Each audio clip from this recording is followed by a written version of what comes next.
Mohamed, tu filmes là? Non, je filme pas, je fais une photo. Ce jeune homme de 23 ans, c'est Mohamed Merah, Vas-y, tu me dis que je ferai la photo. quelques jours avant les meurtres.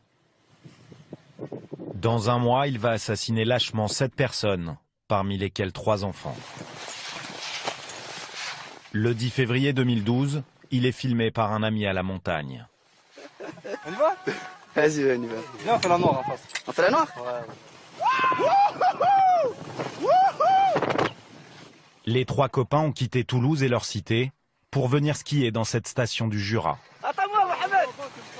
Vas-y, dernier arrivé en bas. Mohamed est plutôt bon skieur, habitué depuis tout petit à passer des vacances au sport d'hiver.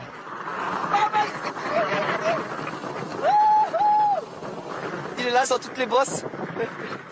Hey, Mohamed! Sur ces images, le jeune homme semble heureux et détendu. Ça va, tu t'es rattrapé quand même. Un jeune homme souriant et plein de vie. Rien ne laisse présager qu'il va être à l'origine d'un drame national. On va essayer de déraper, gars. Dans 30 jours pourtant, Mohamed Merah va abattre froidement 3 militaires, un père de famille et 3 enfants.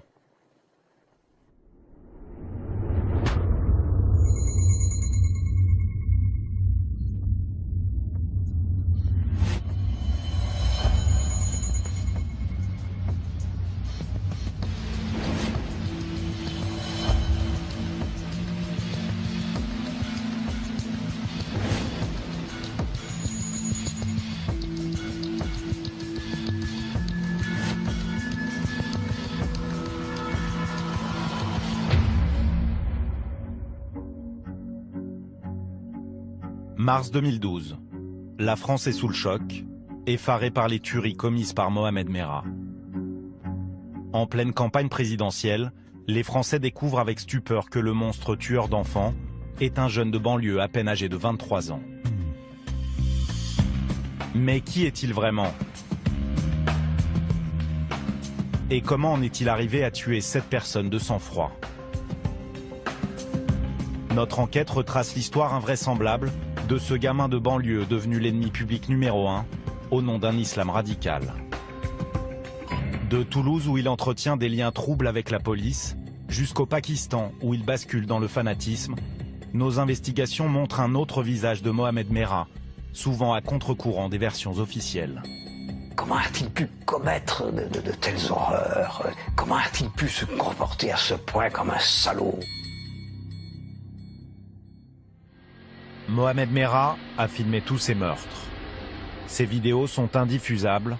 Nous avons reconstitué chaque crime le plus fidèlement possible.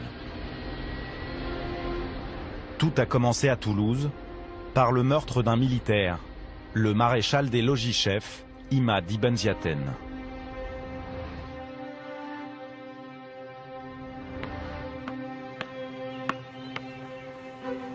Cet après-midi-là, le parachutiste est un peu en avance. Il attend un acheteur, intéressé par sa moto. Sa Suzuki Bandit est en vente depuis quelques semaines sur Internet. Et pour prouver qu'elle est bien entretenue, Imad a précisé sur l'annonce « Je suis